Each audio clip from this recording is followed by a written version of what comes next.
CM ಬದಲಾವಣೆ ಮತ್ತು ಹೆಚ್ಚುವರಿ ಡಿ.ಸಿ.ಎಂ ಕೂಗು ಕೇಳಿ ಬರ್ತಾ ಇದೆ. ಸೊ ಸತೀಶ್ ಜಾರಕಿಹೊಳಿ ಅವರು ಡಿ.ಸಿ.ಎಂ ಆಗಬೇಕು ಅಂತ ಒಂದಷ್ಟು ಜನ ಒತ್ತಾಯ ಮಾಡ್ತಾ ಇದ್ದಾರೆ. ಏನು ಹೇಳ್ತೀವಿ ಸರ್?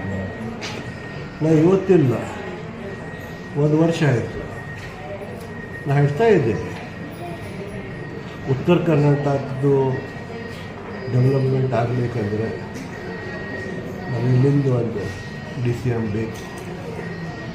ಸತೀಶ್ ಜಾರಕಿಹೊಳಿ ಹೆಸರು ನಾವು ಒಂದು ವರ್ಷದಿಂದ ತಗೋತಾ ಇದ್ದೀವಿ. ಅವ್ರು ಒಂದು ಹಾರ್ಡ್ ವರ್ಕಿಂಗ್ ಇದೆ, ನಾಲೆಜಬಲ್ ಅದಾವೆ, ಸೀನಿಯರ್ ಅದಾವೆ. ಉತ್ತರ ಕರ್ನಾಟಕದ್ದು ಎಲ್ಲ ಮಂದಿ ಯಾರ್ಯಾರು ಎಲ್ಲೆಲ್ಲಿ ಏನೇನು ಅದಾರೋ ಅವ್ರಿಗೆ ಗೊತ್ತಿದೆ. ಅದು ಮಂದಿಗೂ ಅವ್ರ ಬಗ್ಗೆ ಗೊತ್ತಿದೆ. ಅವ್ರಿಗೆ ಕೊಡಿ ಅಂತ ಒಂದು ವರ್ಷದಿಂದ ಹೈಕಮಾಂಡ್ಗೆ ನಾನು ರಿಕ್ವೆಸ್ಟ್ ಮಾಡಿದ್ದೀನಿ, ಬೇಡಿಕೆ ಮಾಡಿದ್ದೀನಿ. ಯಾಕಂದರೆ ಸರ್, ಉತ್ತರ ಕರ್ನಾಟಕದ ಶಾಸಕರನ್ನು ಬರೀ ಯಾವುದೇ ಸರ್ಕಾರ ಬರಲಿ ಕೇವಲ ನಂಬರ್ ಅಂತ ನೋಡ್ತಾರೆ. ಅಧಿಕಾರಕ್ಕಾಗಿ ನಂಬರ್ ಬೇಕು, ಆದರೆ ಅಧಿಕಾರ ಮಾತ್ರ ಯಾರಿಗೂ ಕೊಡಲ್ಲ ಅಂತ ಒಂದು ಅಸಮಾಧಾನ ಈ ಉತ್ತರ ಕರ್ನಾಟಕ ಶಾಸಕರಲ್ಲಿ ಇದೆಯಲ್ಲ ಸರ್? ಅದರ ಸಲುವಾಗಿ ನಾವು ಕೇಳ್ತಾ ಇದ್ದೀವಿ ಸತೀಶನ್ನಾಗಿ. ಅವ್ರದ್ದು ಹೇಳಿಲ್ಲ ನನಗೆ, ನಾವು ಬೇಡಿಕೆ ಇಟ್ಟಿದ್ದೀವಿ ಹೈಕಮಾಂಡ್ಗೆ ಇವ್ರಿಗೆ ಕೊಡಿ ಅಂತ.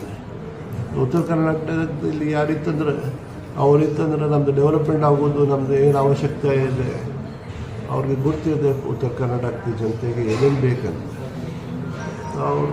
ಅವ್ರು ಆಗಬೇಕು. ಅವ್ರಿಗೆ ನಾವು ವಿನಂತಿ ಮಾಡ್ತೀನಿ ಹೈಕಮಾಂಡ್ಗೆ ಅವ್ರಿಗೆ ಕೊಡಿ. ಡೈಲಿ ಹೋಗಿದ್ದಾಗ ಯಾರನ್ನಾದ್ರೂ ಮೀಟ್ ಆಗಿ ಮನವಿ ಮಾಡಿದ್ರೆ ಸರ್? ಇತರ ಬಗ್ಗೆ ಹೋಗಲಿಲ್ಲ. ನಮ್ಮ ಹೊಸದ MP ಮೇಡಮ್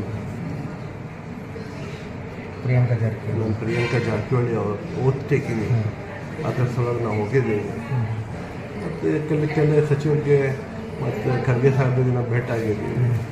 ನಮ್ಮದು MP ಮೇಡಮ್ ಅವ್ರದ್ದು ಆಶೀರ್ವಾದ ತಂದು ಅದರ ಸಲ ಹೋಗಿದ್ದೀವಿ. ಸರ್, ಇನ್ನೊಂದು ಸಿದ್ದರಾಮಯ್ಯ